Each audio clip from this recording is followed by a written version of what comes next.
Miramar, if you want to try to make a comeback, that's going to be the place to do it. Foot push, solos, be able to hide your way through. As you can see, the trophy stand moving into our last day of the losers bracket. Yep, and we definitely have, I believe, the Sonic's still in there. I think last time I checked, their PGIS one might be in there, or maybe they got replaced. Who knows? But, I mean, Sonic's is another conversation, even though they're not even playing today. They've been really phenomenal. I did get a kick out of the fact that we were hanging around 2 of our games yesterday on Erangel at school, the other one at Everest. But we were right next to where that trophy used to be, because didn't that statue also for a period of time get switched over to, like, wasn't there something going on over there? I'm not sure. You might be right, but I'm not sure. It was a long time ago. I'd have to remember. I know the fact that we had it down in military base as well. But anyway, as we're going to be moving forward, you can see pretty friendly playing path, no big surprises. So simple shifts out for most of our teams. They should be pretty cemented in off of their drops over here, not having to do anything too crazy to get everything. And this is kind of the good warm-up drop, right? This is what you want. You want to move in. You want to start the day comfortable and then try to navigate out of it. But we do have the potential for a military-based circle. We do have capabilities going back north. And again, we saw a lot of school yesterday, and that's also right along this plane path. Yeah, the fact that we had 2 back-to-back school games was pretty wild, and 2 very different end games as well as we looked at those. I'm a little mad because I was casting with you and was like, you know, I haven't gotten a school game in a long time. I would really love to get one. And then you and Toby get 2 back-to-back. We did. But yeah, looking at the plane, as you said, no early drop contentions here. I mean, none of these teams at this point are going to want to do that. They've already established this. The circle is going to be centered up, you know, just around that volcano area to the east of school.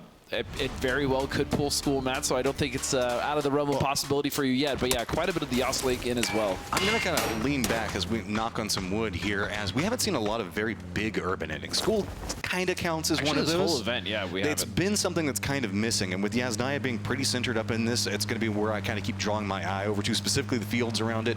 We know that can get very Mad Maxy as people have to send their way just crazy sins just down into position trying to make some type of landfall in there. So as we move forward, we still also have Stalber, the 50-50 with the river, but really it's kind of more like a 25-75. But circles can be cruel at this event. They can. I'm actually really interested to see if this one will shift east, right? We haven't kind of landed a circle where we see J compound above Mansion in quite a while. And that area is actually really fun to find. I think we saw one group stage circle in there. I mean, I'm fine with Death Road too. I really enjoy you like Death Road because you're a terrible person. Playing in that area, as we saw, can be very dangerous. As David doesn't have any. Just clicking his shotgun there. And just keeping his fingers warm. That's all. Yep. Just running around. I mean, this is hospital. Nobody's around here. GP's on the northern area of Georgia Pool, that's going to be about it. Forest hanging up around Zarky. That's going to be where we're seeing everything shift away from. Never, ever going to go back that direction. But outside that, really, it's just kind of our southwestern and western teams in general that are going to have to make some type of rotation. Even Esports Arena could come in from that eastern bridge. We don't see anybody that's making a dedicated camp around that area. DDT moving down into Milta proper, but that's just for some looting. Yeah, everyone at this point is spread out and set up pretty much where they want to be. As we look at, actually, most teams are even set up in the circle so far. You see quite a few trying to make it towards the center, Friendly Fire being one of those 4 a.m. You see Crazy starting to kind of flex out as well. As we look at Tai Lu just peeking across the Twisted Mines, and I do even have to say that I like LG's position here currently. They're going to be on the north side in Stalber. They have quite a lot of room to work with, and they pretty much have the entirety of the east to themselves. So curious to see what they're going to do with all that. The Sarvep had themselves an interesting day yesterday. They navigated circles, managed to get into the late games. That's rewarded them with being in the top 8. Not in a comfortable position in the top 8, as they're just about 4 points away from, well, closer to about 9 points away from that cutoff point. As right now they have a couple of teams that are going to be chasing after them. So with this, we might see them, you can see, doing their thing, rotating early, trying to move a bit more centered, as that had a lot of success for them yesterday. Yeah, and I will say, you know, Toby and I specifically were quite critical of Sarvem's play, especially with how passive they had been. But over the course of losers bracket, they've actually flexed out and been much more aggressive. I mean, looking at their results so far, they had 1 bad game, a 16 played with 0 points. But they even have a 7th with a couple kills, 7th place with 5 kills. So yeah, they're definitely starting to be a little more proactive, and they should be, because you know that roster is solid. Even though yes, they don't have as much LAN experience, they've proven, especially online, that they can be a force to reckon with. So seeing them get proactive and kind of taking that on the chin, it's been great. So I'm rooting for the boys. So the Expendables there for a second. You're speaking of forces to be reckoned with. That's one that always I got to keep my eye on during these earlier stages, as we do see 17 as well as Twisted Minds getting kind of close to each other. They're sitting back along that school route, as I mean, why wouldn't you? This is kind of where we saw Twisted Minds have some successes at yesterday. 17 doesn't have to make too big of a jump out of that Pachinki area. Yep. And so now it's more a, I guess, kind of sit and wait situation. We got a lot of people hanging out around Potato itself, just kind of waiting to see. Everybody's assuming this is going to probably go into that southeastern area, but these circles, man, who knows? Northwest, why not? Yeah, I mean, they've been quite hard shifty, so to speak, but it still surprises me with how even the playing path has been that none of these teams find themselves in the east. Again, it's only really going to be LG rotating in from the north side there from Stahlberg that are going to find pretty much any of that open space, but the east is great to play from here. You have great footholds for rotations, great holds, especially if you're going to be somewhere around that mansion area, even obviously, Sky Garden, Heaven, whatever you want to call it. A lot of those areas are still very much open, and I think it is a case of what you were talking about, where some of those teams kind of assume there's going to be someone there already, so they're not even bothering to go that direction. But yeah, especially if this hard shifts east, that's going to make it very interesting, as I think a lot of teams are going to find some open space that they didn't really think would be there. And I think everybody has a nightmare around playing that mansion area at some stage, whether it be before it had the forest appear or afterwards. So sometimes before the forest appeared, man, let me tell you from experience, there was absolutely nothing there. And I think that's one of the reasons, like, there's still some carryover mindset of let's just not go there. That is the bad place. That is where we go to die. But LG going to go ahead and exploit that. It does look like they get themselves having to work around. You can see that DDT also bumping into Petrichor Road. This is going to be down in the south, right along that mill to pathing. Esports Arena already has 2 coming over from military base proper. Day Trade and D plus Kia really being our only teams not yet inside the circle. Yeah, and Day Trade is going to be coming in from the southwest. I mean, they have a pretty free rotation here to Pachinki. Obviously, 17 no longer being there, especially at this point in the first circle. So they're going to have a good rotation in. I'm just curious what they're going to be able to do with it, as they've been struggling. And speaking of which, starting off the day, Uba will find 777 from the Expendables. That aggressive moving that we can see the Expendables do being exploited this time, as it is going to be Na'Vi that finds a good beat into them, hits the shots, going to go ahead and take down 777, who's been a pretty decent workhorse for the squad. Not necessarily the face of it, but somebody that's been really good about making sure to support a squad and making sure to give them the opportunities to really succeed. Honestly, I don't feel like, usually a team has a superstar, and I think Tanvu has really been one of those here for the Expendables, but all 4 members of that team have been fragging effectively, right? It's not just been one person to carry the torch for them. It's literally been all 4 members of that team just being absolutely amazing. Delwyn, Tanvu, obviously, Duck Juice, another player that's just been stealing kills effectively left and right on top of just winning his gunfights, right? The Expendables have come in here and really kind of proven that they not only belong, but they can excel in these lobbies. Yeah, I mean, whenever we are looking at the lower bracket itself, we do have Twisted Minds, the Expendables, Na'Vi, 17, presently our top dogs inside of it. That says something about this event in general, I think, just in and of itself. And so as we're going to be moving through these next couple of rounds, it's no surprise that this is a very calm first game. Yeah. It's the way that the circle has kind of laid it out. It's like, okay, you don't have to make any of the big gambles. You don't have to roll the dice yet.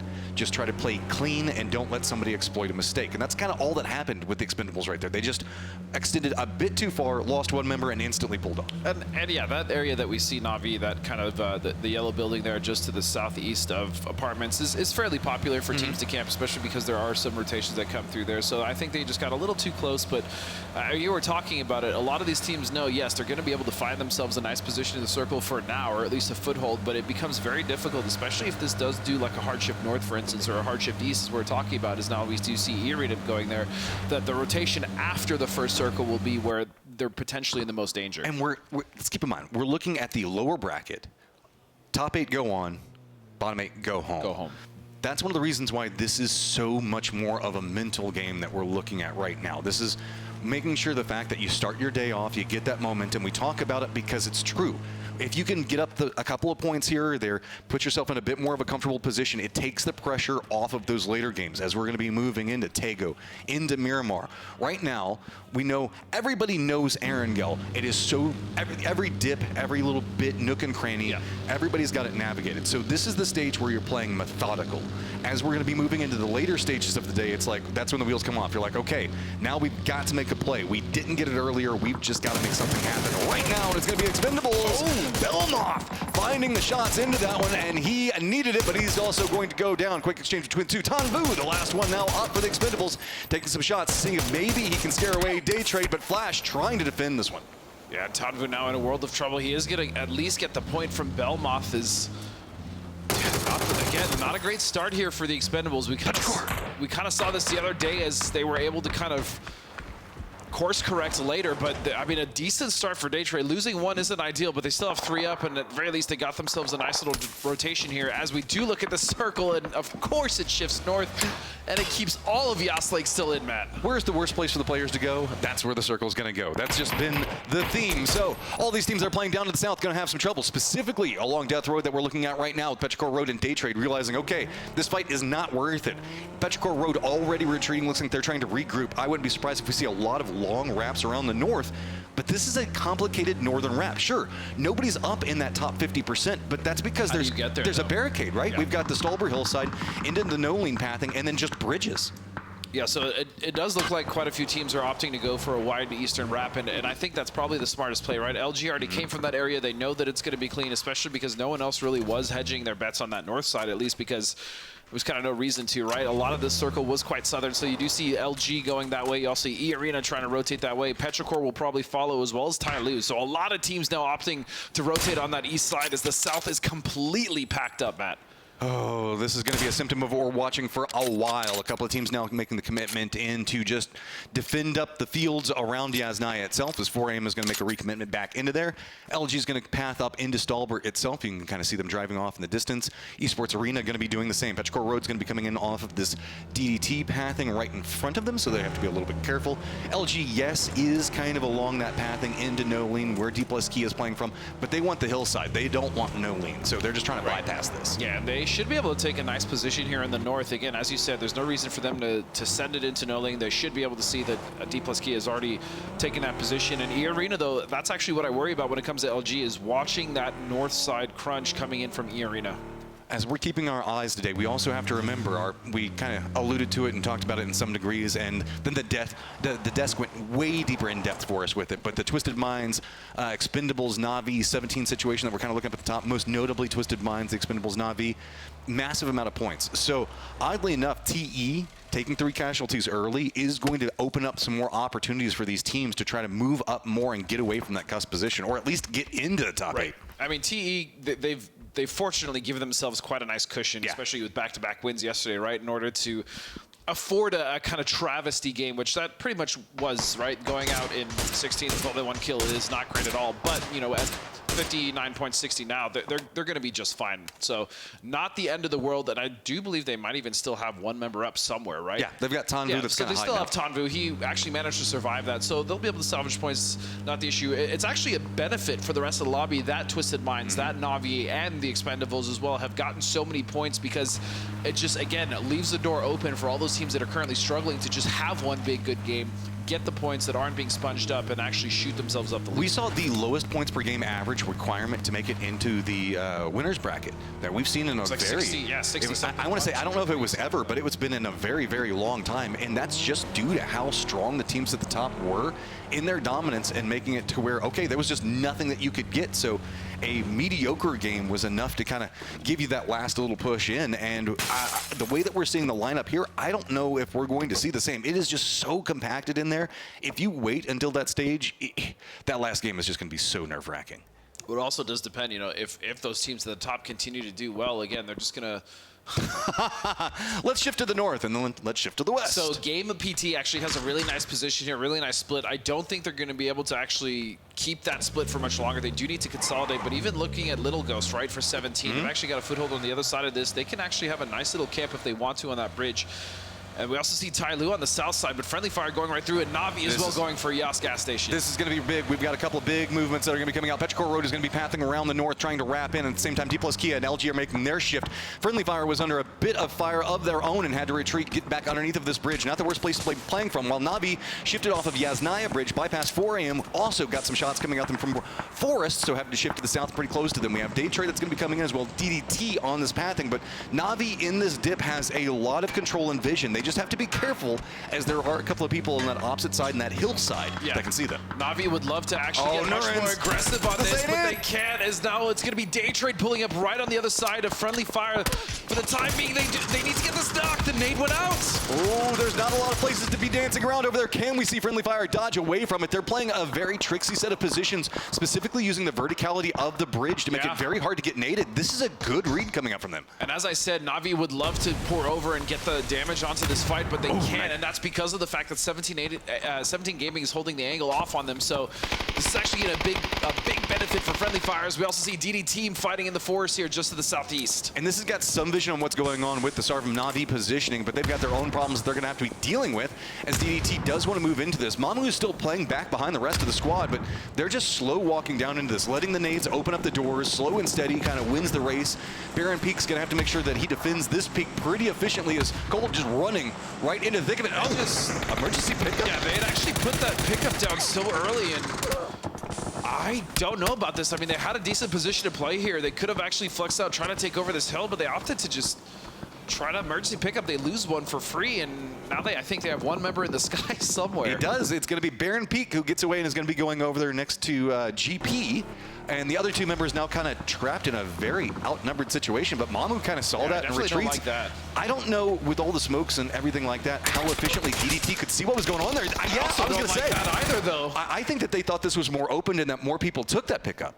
Yeah, again, a mistake from both teams here, a misplay, if you will, as DD Team now will lose one for free, and now they're just down to a two-man. All of a sudden, Sarvum might actually be able to hold that, but on the other side, it's actually going to be 4EM flexing out of the Yas gas station now, trying to get these points out from DD Team. It's no surprise. This is such a strong hillside in this circle. While they do have themselves a good foothold, they've left managed. It's going to be Xiao Lu back over at the gas station to make sure that nobody takes it. Now then they can kind of harass. DDT doing a good job on counter-moving away from this, using the opposite side of the hillside. Mamu, who's now come up to reinforce. Spaceman's job is going to be the one to hold back 4AM, but this is really, really weird if you're DDT, is you're coming into this where you thought you had a ton of information. Now you don't rightfully know how much information's gone out. You saw the emergency pickup. You probably at least saw one get yanked away, but you don't know. At this point, you have to assume, okay, there are two that have shot. Are all three here and we just missaw it? Did we just see that wrong? That's also keeping track of the kill feed, though, right? They should have known that. I mean, especially when you only see two members go up, and when you knock one, you should know there's at least one, if not two, still left in that dip. So again, a little bit of a misplay, though. It's not the end of the world. They will still have two up, and as long as they can get rid of Sarvum here, they might be able to make some sort of rotation, but I don't know where. The east side is completely locked down by 4EM, as they should be able to take that bridge and play underneath it. You also have Friendly Fire on the other bridge still holding that position, and Na'Vi comfortably, now that 17 is harassing them much less, will be able to make something happen there, as Spaceman will find second to last member of Sarvum. Yeah, he's opening up the Space Global Army, trying to fend up, does manage to take down Spaceman, but here comes Mamu himself, prepped up, throwing down the utility, trying to use his teammate for a bit of cover as he's going around the peak zone. But it's going to be Na'Vi, and takes the shots in, and everybody dies. There are no winners in this firefight. Nope, there definitely weren't. Now as we start seeing some of these teams move into position, I am looking at Friendly Fire as well, because they've stayed on this bridge for so long, down to just two members. Ty Lu now coming and trying to take this position, because they're still not even in circle, Matt. This is a fight just to get in.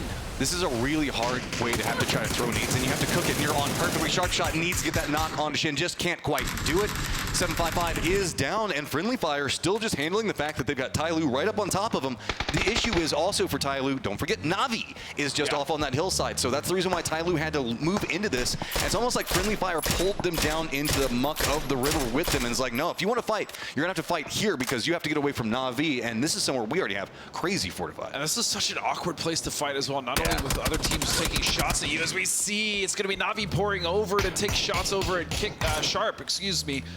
But it's also just under that bridge, there's so many weird angles, especially when you're fighting from one side to the other. It can be very difficult. Friendly Fire doing their best. They've managed to get 4 kills at least, but now it's just down to Page. While this has been going on, 4AM also shifted to this side of the river.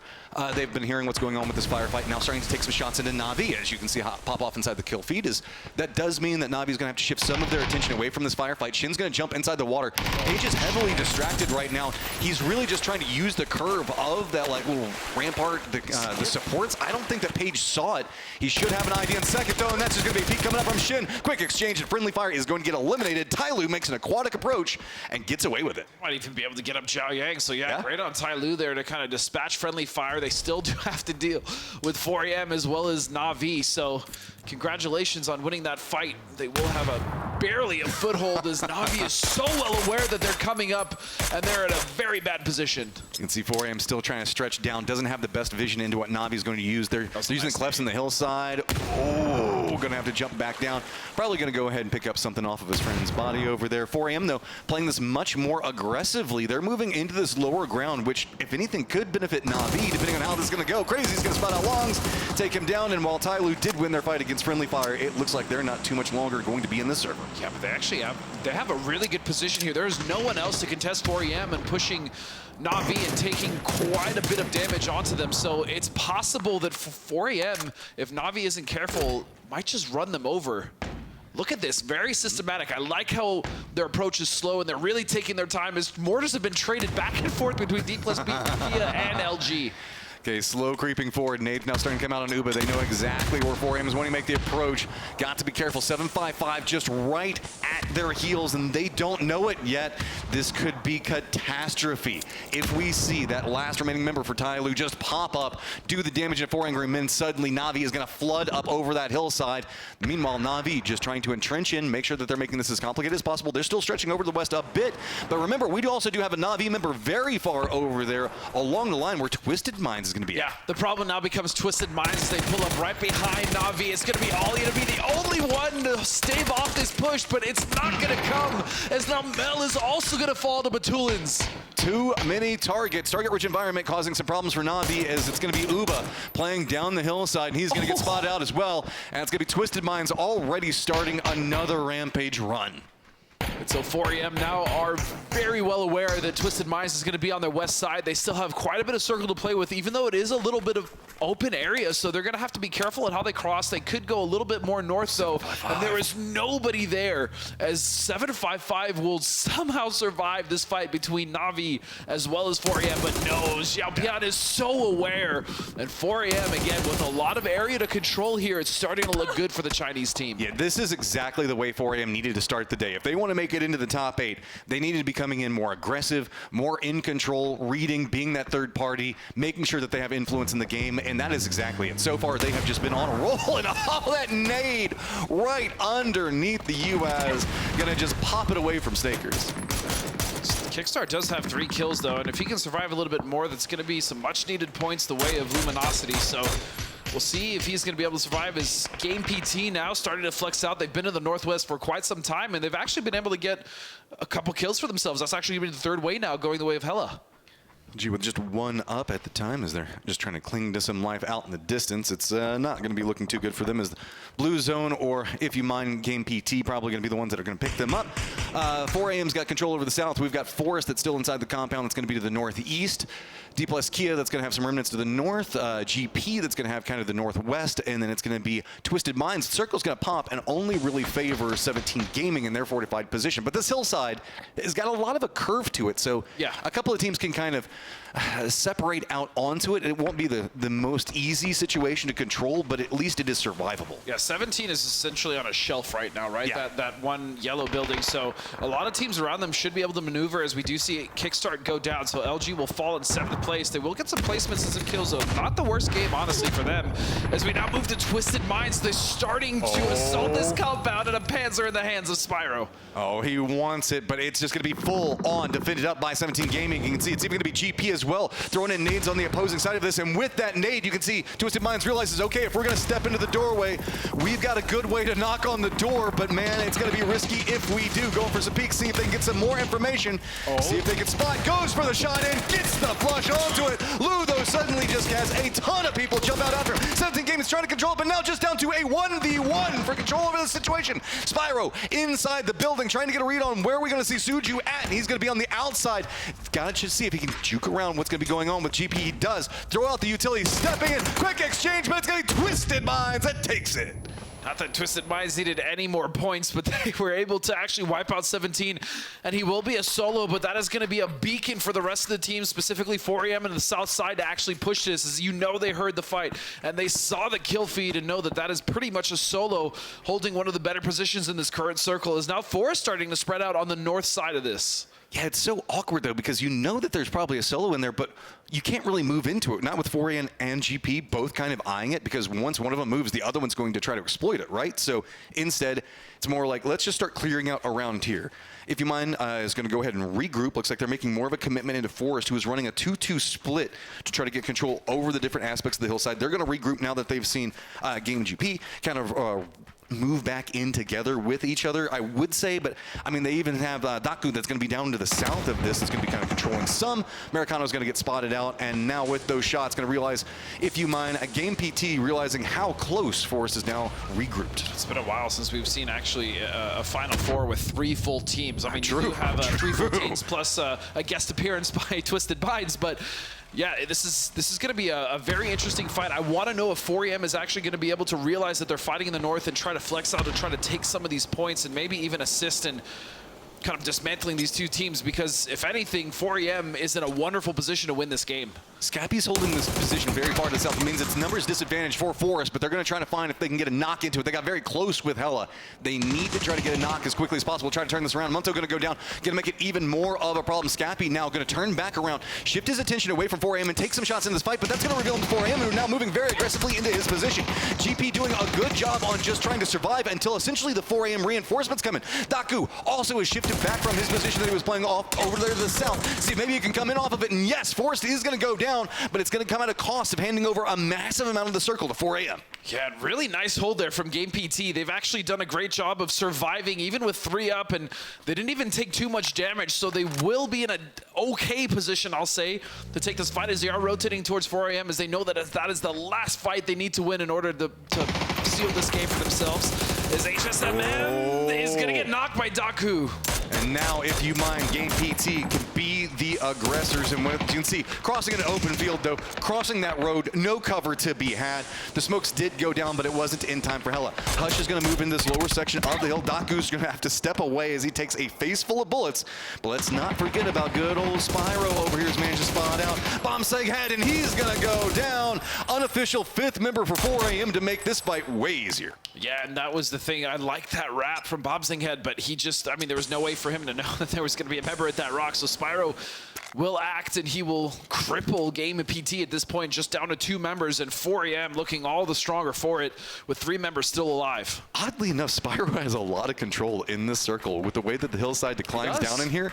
Look at what he sees from that rock. It's kind of forced a lot of 4AM to play away from it, play in this position, and move them much closer into the GP line over here, right? And that's why we saw this fight. Yes, 4AM wanted it anyway, but either way that you can look at it, if you mind, Game PT sitting at 9 kills right now, starting to find some legs, some strength into this later stage of the game. If they can move more aggressively and they can get this res back over onto their member, they might be able to handle a firing line with 4AM, as Spyro's doing a good job on keeping Xiaolu distracted. Yeah, Xiaolu is distracted, but the other 2 members of 4AM very much aware that, yeah, they're going for this res. Hella is going to try to get the spray down, but he's not going to find too much damage. It's crazy. And the other member of 4AM are just going to be pelting that smoke with as much utility and damage as possible. As I say that, though, Daku is going to find the knock on a crazy.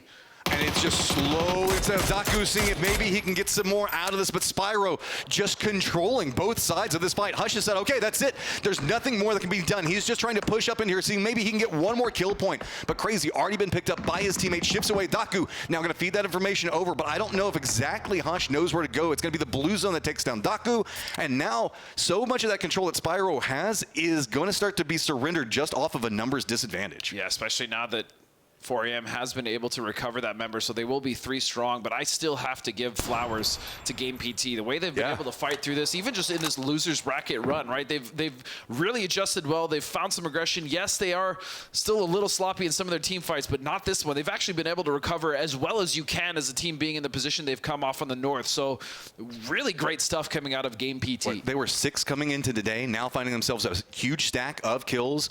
Also going to be in the later stages of the game all together. This this is going to be a very phenomenal game to try to cement their path moving into that grand finals position. And I still necessarily wouldn't count it out yet. With 4AM having to play the way that they are, backs against the blue zone right now. You can see Hush on one side, Spyro on the other. This could be a very quick 1v1v1 if we're not careful. Yeah, but I do think 4AM would have to have some pretty egregious mistakes here in order to give that up. But as I say that, I mean, yeah, as you pointed out, Spyro, if he can just find a knock, that could snowball things, because we will see a couple members, the last two members of 4AM kind of shift towards him to try to recover that, and then that would give Hush an opportunity. So I don't think 4AM is going to give that up. Obviously, they're playing very cautious, and they're trying to just make sure that they're covering all their angles, but really, it's going to be up to the fact that if Spyro doesn't run into Hush here, that's what I also worry about for the two solos. This is the issue, is the way that the hillside kind of works together. Hush, Spyro being placed fairly close to each other, but you can see Hush is very focused. He knows exactly where 4AM retreated into. 4AM is now going to get control over most of the circle, just with the fact that they have the numbers. They can play that higher area there. They've got the hillside in the recesses in the way that they want it to be able to keep more of their team members alive, whereas the hillside and safety for solos is kind of funneling them together in that northern area. Well, they're also just on a slope, right? Yeah. So as you can see here in the circle, there's pretty much nothing to play in the center. In fact, there is nothing to play in the center of the circle, just a couple of trees that provide shade from the sun, I guess. Here comes the push coming out from 4AM. They have a pretty good idea on where Hush is going to be. Don't want to overcommit into it. There is the ravine right in between Hush and Spyro that they're trying to keep their eye on, but just that bit of utility you can see pushing them back into the same funnel that Spyro is going to be playing from. And Spyro did see all that utility come out just a moment ago as well. So with the smokes going down, you can see he's trying to push this one apart. And he goes down, but the blue zone is going to come in and touch him. He's going to go down off of that, and now it is a 1v3. Spyro pushing in the smokes. Nade does hit, but it's not going to be enough to get a knock on Zhao Lu. So this is going to be a hellacious firefight. Two members from 4AM just pushing right up into his position. Now that he's revealed himself, he's just going to go down. 4 angry men finding the success but that they were so desperately wanting to find. Got a decent amount of kills there as well. So yeah, nice methodical play at the end. They didn't give up too much at all.